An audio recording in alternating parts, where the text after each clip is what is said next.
स्वागत है आपका माय हिमाचल न्यूज़ में। हिमाचल प्रदेश तथा अन्य प्रमुख खबरों के लिए हमारे चैनल को सब्सक्राइब कर लें, साथ में बेल आइकन को भी प्रेस कर दें ताकि हिमाचल की हर खबर आपको मिलती रहे।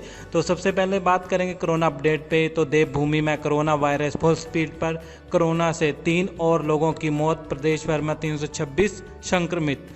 हिमाचल प्रदेश में रविवार को कोरोना से 3 लोगों की मौत हुई है। रविवार को हिमाचल प्रदेश में 326 कोरोना पॉजिटिव मामले आए हैं। ऊना में 38, सिरमौर में 24, शिमला में 25, मंडी में 45 और कांगड़ा में 27, कुल्लू में 7, चंबा में 5, बिलासपुर में 19 कोरोना मामले आए हैं। सोलन जिले में 97 कोरोना मामले आए हैं। केवल 152 लोग स्वस्थ हुए हैं। आज शिमला में आईजीएमसी अस्पताल में सोलन की महिला की कोरोना से मौत हो गई।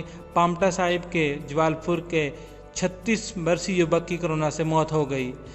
एचआरटीसी ने 6 माह बाद शुरू की ऑनलाइन बुकिंग सेवा। हिमाचल पथ परिवहन निगम ने लंबे रूट की बसों के लिए ऑनलाइन बुकिंग सेवा शुरू कर दी है। अब यात्री घर बैठे ही ऑनलाइन बुकिंग के जरिए सीट आरक्षित करवा सकेंगे। निगम की ऑनलाइन बुकिंग सेवा कोरोना महामारी और लॉकडाउन के कारण मार्च से बंद थी, जो अब करीब 6 माह बाद शुरू हुई है। निगम ने प्रदेश भर में रात्रि बस सेवा शुरू की है, लेकिन इन बसों में बुकिंग के लिए ऑनलाइन पोर्टल को नहीं खोला था। इसके चलते कई बार सवारियां बसों में सीट मिलने के लिए असमंजस रहती थी। अब निगम ने ऑनलाइन बुकिंग सेवा शुरू कर दी है। बड़ी खबर, हिमाचल में स्कूल खुलने के आसार, कैसे लगेंगी कक्षाएं, जानिए पूरा गणित। 5 माह से बंद स्कूलों में छात्रों की आहट जल्द देखी जा सकती है। 21 सितंबर के बाद स्कूलों में जब 50% शिक्षक आएंगे तो उसके बाद बोर्ड की कक्षाएं सरकार शुरू कर सकती है।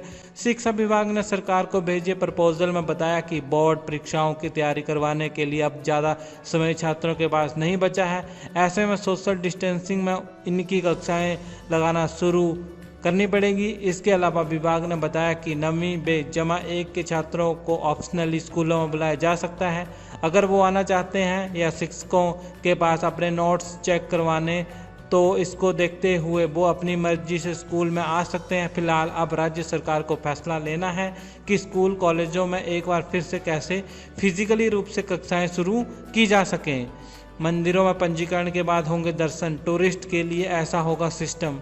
हिमाचल प्रदेश के प्रसिद्ध शक्तिपीठों में दूसरे मंदिरों में बाहरी राज्यों से दर्शन के लिए आने वाले लोगों का पहले पंजीकरण किया जाएगा। उन लोगों को अपना पंजीकरण करवाना होगा, जिसके बाद आसानी से वे मंदिर में दर्शन कर सकेंगे। सूचना एवं प्रौद्योगिकी विभाग ने अलग से मंदिर पंजीकरण की व्यवस्था शुरू की है। जो पर्यटक प्रदेश के बाहर से हिमाचल के मंदिरों में भगवान के दर्शन के लिए आना चाहते हैं, उन्हें पहले मंदिर के लिए अपना पंजीकरण करवाना होगा। उसी के बाद उन्हें मंदिरों में भगवान के दर्शन करने की मंजूरी दी जाएगी। इस बीच अगर कोई पर्यटक हिमाचल घूमने आता है और वे मंदिर जाना चाहता है तो उसे मंदिर जाने की अनुमति नहीं होगी जब तक उसके पास मंदिर जाने का पास नहीं होगा। लोगों की सुविधा को ध्यान में रखते हुए IT विभाग ने ई पंजीकरण सेवा में मंदिरों के लिए अलग से पंजीकरण की व्यवस्था की है। जूते पहनकर परीक्षा देने पहुंचे अभ्यर्थियों को वापस भेजा, कहा पहले चप्पल पहन के आओ। नेट देने पहुंचे विद्यार्थियों के लिए खास व्यवस्था की गई थी। सुबह 11 बजे गेट पर खड़े अभिभावक और अभ्यर्थी चेकिंग प्रक्रिया शुरू होने का इंतजार कर रहे थे। गेट से लेकर सड़क तक छात्रों की लंबी लाइनें लग गई। हाथ में पानी की पारदर्शी बोतल और एडमिट कार्ड लेकर खड़े छात्रों की थर्मल स्कैनिंग प्रक्रिया आरंभ हो गई। मौके पर तैनात कर्मी थर्मामीटर से अभ्यर्थियों का तापमान चेक करने के बाद ही उनका प्रवेश सुनिश्चित करवा रहे थे। कोरोना संक्रमण के चलते बरती जा रही सावधानियों के अलावा नीट परीक्षा में तय किए गए दिशा निर्देशों का भी पालन हो रही थी। सभी अभ्यर्थी मास्क व दस्ताने पहने हुए थे, लेकिन जानकारी न होने के कारण कुछ अभ्यर्थी चप्पल की जगह जूते पहनकर आए। ऐसे छात्रों को वापस भेजा गया। उन्हें कहा गया कि वे चप्पल पहनकर आए। कुछ परीक्षार्थी अपने स्वजनों की चप्पल पहनकर आए तो कईयों ने बाजार से आनन फानन में चप्पल खरीदी। ऐसे में कई अभ्यर्थी चप्पल का इंतजाम करने के लिए परेशान रहे। वही दिशा निर्देशों के अनुसार सभी अभ्यर्थी आधी बाजू के कपड़े पहनकर आए थे। बड़े बोल बड़ा बवाल, मंत्री जी को बताना पड़ेगा प्रदेश भर के लोक मित्र केंद्रों में 57 सेवाएं कौन सी। ही में तकनीकी शिक्षा मंत्री रामलाल मार्कंडे ने दावा किया था कि प्रदेश में संचालित लोकमित्र केंद्रों में 57 सेवाएं दी जा रही हैं। मंत्री ने यह भी दावा किया था कि कई लोकमित्र केंद्र अपनी सेवाओं के बदले ज़्यादा पैसे वसूल रहे हैं। इस पर प्रदेश भर के लोकमित्र संचालकों में गुस्सा है। कांगड़ा जिला लोकमित्र केंद्र संघ ने कड़ी आपत्ति जताई है। संघ का कहना है कि मार्कंडे का बयान उन्हें आहत करने वाला है। सैकड़ों संचालक अपनी बेहतर सेवाएं दे रहे हैं, जिन्हें सरकार की ओर से ना तो मानदेय दिया जाता है और ना ही ऐसी कोई सुविधा है जो सिर्फ लोकमित्र केंद्रों के माध्यम से दी जाती है। सरकार ऐसा कुछ नहीं देती जिससे लोकमित्र केंद्र संचालक अपने परिवार का पालन पोषण कर सके। संघ ने प्रदेश सरकार के 57 सेवाओं के दावे पर कहा कि अगर सरकार ई डिस्ट्रिक्ट सेवाओं की बात कर रही है तो ये सेवाएं लोकमित्र केंद्रों द्वारा नहीं बल्कि ऑनलाइन सेवाएं हैं, जिन्हें कोई भी व्यक्ति ले सकता है। सभी ITI में शुरू किए जाएंगे ड्राइविंग कोर्स। तकनीकी शिक्षा मंत्री ने कहा कि सभी ITI में ड्राइविंग कोर्स शुरू करवाएं, जिससे महिलाओं का ज़्यादा से ज़्यादा फायदा सुनिश्चित हो सके। उन्होंने सभी प्रिंसिपल को ITI में CCTV कैमरा लगाने के आदेश दिए हैं। उन्होंने बताया कि शिक्षा के साथ किसी प्रकार का समझौता नहीं किया जाएगा। शिकायत मिलने पर उस व्यक्ति को तुरंत प्रभाव से बर्खास्त किया जाएगा। उन्होंने बताया कि एक ITI में कार्यरत 2 प्रधानाचार्य में से एक प्रधानाचार्य को खाली पद पर तैनात किया जाएगा। सड़क हादसे में हिमाचल के 29 वर्षीय मेजर नीरज शर्मा की मौत। 4 दिन बाद छुट्टी पर आना था घर।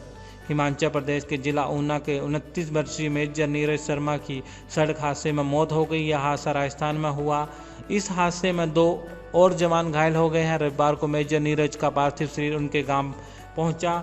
बता दें कि मेजर नीरज शर्मा 4 दिन के बाद छुट्टियों पर घर आने वाले थे। वहीं बेटे की मौत की खबर सुन परिवार वालों के पांव के तले से जमीन खिसक गई। तिरंगे में लिपटे पार्थिव शरीर को पूरे राजकीय सम्मान के साथ अंतिम विदाई दी गई और गार्ड ऑफ ऑनर देने पहुंची सेना की टुकड़ी ने 21 राउंड फायर करके उनको अंतिम सलामी दी। 48 घंटों के धरने पर कांग्रेस विधायक दूसरी रात भी गुजारेंगे इस SP दफ्तर के बाहर। सदर विधायक सुंदर सिंह ठाकुर का अपने होटल के बाहर हुड़दंग करने वालों के खिलाफ कार्रवाई की मांग को लेकर दूसरे दिन रविवार को भी धरना जारी रहा। कुल्लू के विधायक अपने कार्यकर्ताओं के साथ शनिवार सुबह 11 बजे से पुलिस अधीक्षक कार्यालय के बाहर धरने पर बैठे हैं। विधायक ने कार्यकर्ताओं के साथ SP ऑफिस के बाहर ही रात बिताई। विधायक ने कुल्लू पुलिस को 48 घंटों का अल्टीमेटम दिया है कि अगर पुलिस ने केस वापस नहीं लिया तो संघर्ष का ऐलान करेंगे। रविवार की रात भी SP ऑफिस के बाहर ही गुजारेंगे। विधायक ने कहा कि कुल्लू में तानाशाही चल रही है। सरकार कोरोना में फेल हो गई है, जबकि प्रशासन बेलगाम है। पुलिस पर से लोगों का विश्वास उठ गया है। कोरोना काल के बीच हजारों छात्रों ने दी नीट की परीक्षा। ये ड्रेस कोड था लागू। कोविड-19 और UGC की गाइडलाइन के अनुसार मेडिकल व डेंटल कॉलेजों में MBBS में BDS कोर्स में प्रवेश के लिए राष्ट्रीय पात्रता प्रवेश परीक्षा नीट UG 2020 रविवार को हजारों छात्रों ने दी परीक्षा। दोपहर 2 से साढ़े 5 बजे तक चली। प्रदेश में कुल 35 परीक्षा केंद्र स्थापित किए गए थे। इनमें से 17 हमीरपुर और 19 जिला शिमला में स्थापित थे। जिला शिमला में 4500 के करीब छात्रों ने परीक्षा दी, जबकि हमीरपुर में 6055 छात्रों ने परीक्षा दी। परीक्षा केंद्रों में छात्रों को 11 से 1:30 बजे तक ही अंदर जाने दिया। सुरक्षा के भी कड़े इंतजाम किए गए थे। सभी को जूते की जगह स्लीपर पहनकर प्रवेश होने दिया। लड़कियों को कंगन, अंगूठी, झुमका, कान में पहनने की चीज़ें, पिन, चेन, हार व बेज को भी बाहर ही उतारना पड़ा। तो वीडियो को लाइक कर दीजिएगा, चैनल को सब्सक्राइब कर दीजिएगा। जय हिंद, जय भारत।